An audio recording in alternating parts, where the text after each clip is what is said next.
Peace, Better Health, where stories of healing become the roadmaps for change. I'm your host, Shreya, and today's guest is Emily Michelle, a Texas born wife, mom, and a powerhouse in women's wellness. After overcoming depression and obesity herself, Emily transformed her pain into purpose, now helping women to reclaim their health through nutrition, fitness, and fierce self compassion. Her new book, Better Than Before, is a call to every woman who has ever felt lost in her own body. If you have been searching for your comeback story, this might just be the beginning. So, welcome, Emily. I'm honored to have you on my show. Thank you for having me. I'm honored to be here. Thank you, Emily. And Emily, your wellness journey started with personal struggles. So, what Yeah. was your turning point from survival to transformation?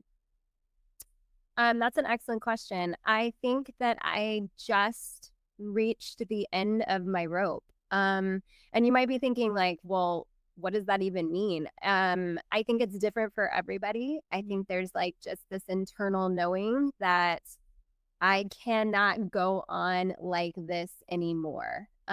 For me, I was struggling with postpartum depression and anxiety. And I had these two babies now to take care of.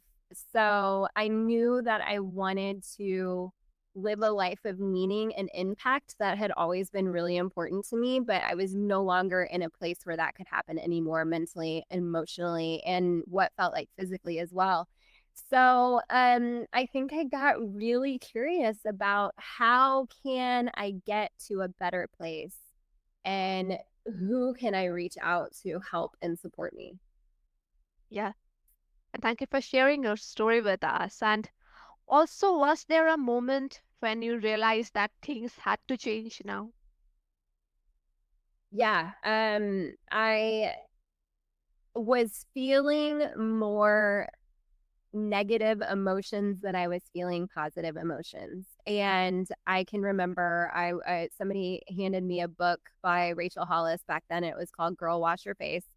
And that was the first time I had ever heard any type of concept of taking care of yourself, really. I mean, we all talk about taking care of ourselves, but from the standpoint of like, if you do not take care of yourself, you are not going to be able to take care of others. And for me, that was a pivotal revelation because now I had these two lives that were dependent on me.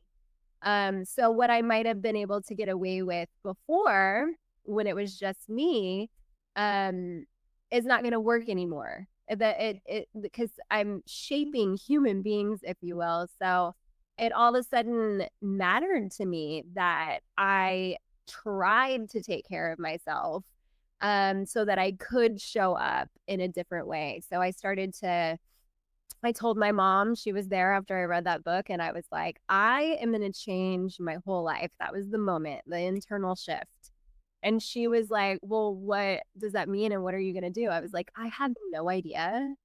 But it's almost like when that shift happens, you go from making excuses or feeling sorry for yourself to, I'm going to find out. I will do whatever it takes to figure out how to get out of where I am now. And so that was kind of my compelling reason why. I do feel like everybody needs this like moment with themselves Mhm. where they connect to their reason on why does this matter? Why do I want this? Why will I chase something so relentlessly and never give up? Until then, I think you might not be at the end of your rope. And I think you'll stay stuck until you have that conversation with yourself. Yeah, that's so beautiful. And that level of honesty is so empowering. It reminds us that the rock bottom can become the solid ground of our. Yes, beautiful. I love that. And also, postpartum recovery is so misunderstood. So, Yeah. what do you wish more women and professionals knew about this space? I think that's an excellent question and probably the main reason why I wrote this book. I think after, there was a moment in the hospital where they handed me a form to tell me what to be aware of as I go home as a new mom.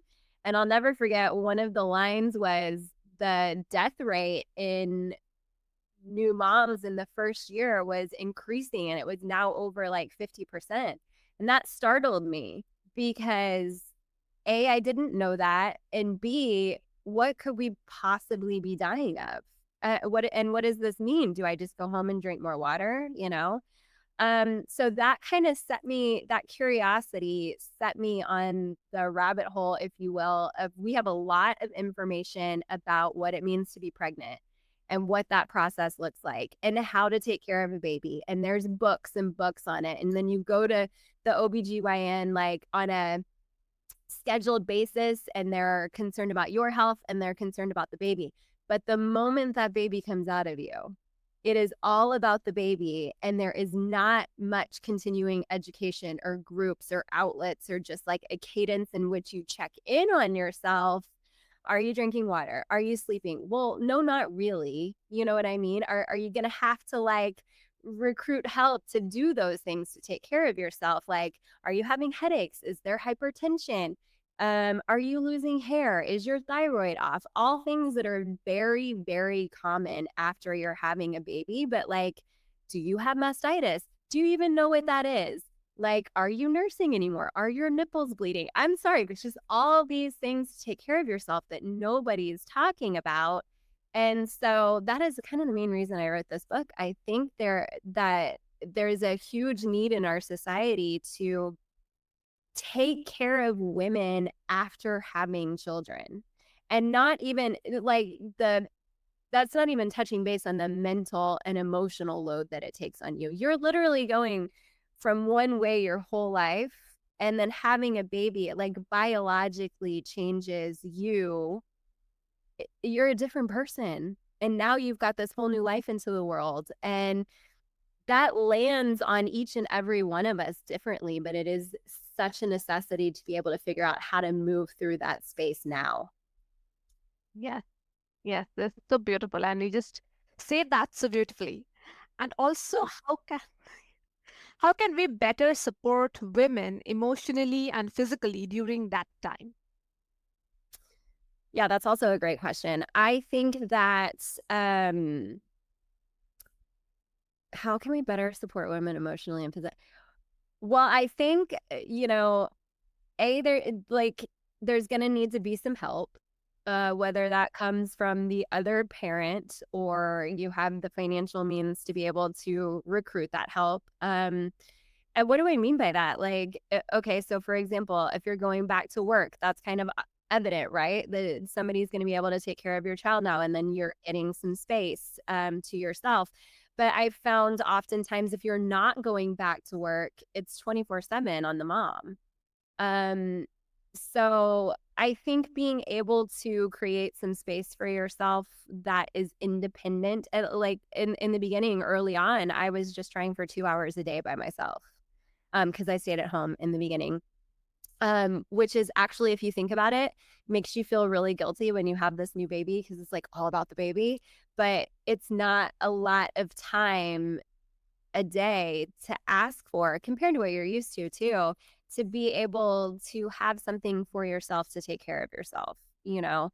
I think we can be asking new moms better questions on how they're feeling, that has nothing to do with the baby, like how are you keeping up with the laundry? Or it takes a village, right? How can it like I know for me now that my kids are older, anytime you need to drop your kids off at my house so you can go to the grocery store or maybe you can go on a walk. I think checking in those ways goes a long way, but I also think like it would be really cool if the hospitals have all kinds of support classes for birthing and how to take care of a baby and then how to nurse. I think it'd be great to have that additional resources for postpartum as well. Yes, yes. And it's not just about bouncing back, it's about the rebuilding with care and not just with pressure. And Yes. also, you are a nutritional therapy practitioner. So, Yeah. how do you help women reconnect with their bodies through food and function? Yeah, well, I think it is the foundation to everything. You are going to feel as good as you are taking care of yourself physically. And that comes with the food that we put in our mouth, food that fuels our body, whole foods, and I like to say that doesn't mean like totally cutting out the fun things and the processed Mhm. foods, but understanding that they do, if that is all you are consuming, you are going to miss out on the micronutrients that your body needs to have proper hormone function. And if you get out of balance in that area, it throws off your energy, your hair, skin, nails, your mood. Like gut health is super important. That comes from the vitamins that we eat, that plays into our mood. So food is essentially the first place you can start on taking care of yourself and having yourself feel better, and then building muscle and exerting ourselves in physical activity also plays into that piece as well. Um, I think we're a society that, like, if you don't feel good, well, here's the next pill that can help you with that. And that's really not getting to the root cause of taking care of ourselves. So I like to call it like it's like an air conditioned system, right? And nutrition and physical activity are at the base of that system, right? If you were thinking about it to be in a triangle, and then like here's career, here's relationships. If you are not taking care of yourself, that air becomes unclean, and then it plays into every other category of your life. So if you're not taking care of yourself nutritionally, physically, that's going to affect your career and how you show up. That's going to affect your relationships. That's going to affect how you view money, your spirituality. It truly is an energetic exchange through all parts of your life. Yes, that's wonderful that you have just shared with us. And also, are there a few simple foundational principles that every woman should start with now? And taking care of themselves and nutrition. And Yes. yeah, yeah, it's going to sound so simple. You might be like, that's it. um, yeah, I would say hydration. I think that as Americans, I think over 70%, they say, statistically speaking, is dehydrated. I most people I tell need 60 to 80 ounces of water a day. And if you do that consistently, you would be surprised how that changes your life. I think sleep is crucial and important. You need about, for women, 7 to 8 hours. If you're consistently getting under that amount of sleep, that is going to leave your body inflamed and operating at a really low level. Also, it's going to affect how you build muscle. People worry about that kind of stuff. So it's huge. And I think getting enough protein is kind of the places we start with women. Um, it really and it's about what you do consistently, not just one day and did you feel better. It's about becoming somebody that views taking care of themselves in these ways as a necessity. Yes, yes. And the first thing that you have said, that water, I think we just ignored that, but we doesn't actually know that how important it is, because also there was a time when I used to consume very, very less water. But the moment I shifted consuming the right amount of water for myself, it just massively made everything better for me. My sleep, my health, my gut health, my skin, everything. So Mm, that's really wonderful. And thank you for sharing that with our listeners. And absolutely. now also talk about your book. Like, your book speaks to mental health just as much as physical health. So how are the two connected in your experience? Um, yeah, well, so mental health is huge. And I came out of like the depth of depression through postpartum, which was a life altering experience for me and completely unexpected. I had initially believed that depression was a choice or something tied only to severe trauma. And it manifested for me kind of like an anxiety, paranoia, insomnia, just like emotional numbness. Um, and then I think that turning point is in my book. I talk about this when I went to the psychiatrist for help, and she confirmed that. that condition, once you get to a place like that, it's not going to resolve itself without action and intervention. And so I knew that I was going to need some help outside of myself, shifting my mindset towards healing. I think it's really cool. Nowadays, we talk a lot more about mental health than our parents' generation ever did. But the cool part of it is we are starting to understand that it really is a biological response. It's not something that we did bad, and then now our mental state is suffering, although sometimes it can be those things. But it's mainly understanding that I struggled with postpartum more, because of the way that I was treating my body before I got there. And what happens is the hormonal changes, particularly in postpartum, that started way before I went through that type of like trauma, if you will, because pregnancy can be a trauma response on your body. It shifts things. Um, so these hormonal changes were a major trigger for me, which I hadn't understood before. You know, I thought depression was just emotional. I thought anything emotional was just something that happened, and there's no way it could be biological and systematic, right? So when I came to recognize there was a lack of diet, a lack of movement, I had poor sleep habits that were exacerbating my mental state. The experience led to deep insight for me. Like mental health is not just a matter of willpower, but biology, environment, lifestyle, and past conditioning. Yeah. And I just love it that I think that's the heart of it, that fitness isn't the punishment, it's the power when we use it with love. Yes, yes. I love that you said that. Love and compassion for yourself. And the more you know, the more you're truly educated about what's happening, the less shame and guilt you can feel for how you got where you are, you know? And there is a path to carve out to get to a better state. I think that's so important to know. And have compassion for yourself because you didn't get there overnight. And so it's not going to change by tomorrow, but it will change.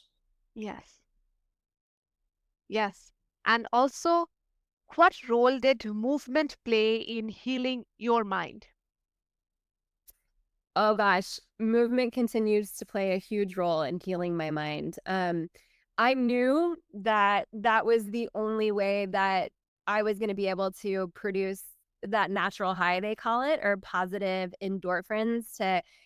That's the first place you can start. If you know that you are, let's call it emotionally, hormonally out of balance, the best thing you can do for yourself is to go move, because that is the one thing in your control where you can naturally produce positive emotions and endorphins and that dopamine hit. And so I continue to do that when I'm stressed out because life happens, right? Life is not going to stop lifing, if you will. Um, I the what I know I need to do if I'm experiencing a lot of anxiety is go move. Like your body is literally asking for a release, and movement is a huge part of that. Yeah. And also, like, I think that's so beautiful. And like, what advice do you have for moms who feel stuck, like they have lost themselves in caregiving, weight struggles, or burnout? Well, that's a really good question too. What advice do I have? I would almost challenge women to look at this as a good thing. And I know that sounds a little bit crazy. But we cannot have a greater capacity for joy and compassion and love until you have understood its opposite. And it took me a really long time to embrace that. And I think I'm still learning to embrace that. But I can now look back in that time that I experienced a lot of shame and guilt for going through postpartum, to be honest with you, um, and not feeling connected in motherhood as all the books told me that I would, or people told me that they did. But I can now look back on that time and realize the power in that pain. I wouldn't be who I was, who I am, where I'm at or experiencing the joy of motherhood that I am had I not known what it was like to not have any of that. I think it's necessary and it builds gratitude within you. And then you show up more impactful in life. So I guess I would tell women, like, good. I'm glad that you are aware of where you're at. It is going to make you a more empathetic, loving, impactful person on the other side. When you can embrace that and then just start to understand how can I now move forward. Yes, that's such a powerful reminder that you give. And also, what is one small shift they can make this week or like any time to start coming back to themselves? That's also a great question. And I just want to say, I have a 7-day reset I can give you for free that talks a lot about these different small shifts. But um, one small thing you can do for yourself is just to get up and go outside and go for a 30-minute walk. It is amazing that when you do something that makes you feel better, and that will, because you're out in nature, now you're grounded and you're moving and you're starting to feel better, your mind opens up, your creativity opens up, hope comes to you, and you can start to see the path forward a little more. Make that a habit, and then you'll start to change your life truly, one habit at a time. Yeah. And thank you for sharing all your knowledge, all your experience with our listeners. And if after this my listeners want to connect with you, then what's the best way? Yeah, absolutely. So, best way is my website, www.betterthanemily.com. We have a free community on there. You can join that through Facebook. It also gives you my contact information. Or you can find me on Instagram at Emily Mitchell HTX. Always sharing tips and tricks there. Message me. And yeah, I think those are some good ways that we can get in contact. Yes, yes. And I will make sure to attach all the details and links below so that the listeners can find them easily and get in touch with you and listen more from you because you are a wonderful, a very powerful, and a brave, brave woman. And I'm so honored to have you on my show. And to all my listeners, Emily Michelle shows us that healing isn't about perfection, it's about presence. Whether you were stuck in that thick of postpartum, a wellness reset, or discovering your strength. Your story is still being written. Let today be the fresh chapter. Until next time, nourish your body, honor your journey, and know you are already better than before.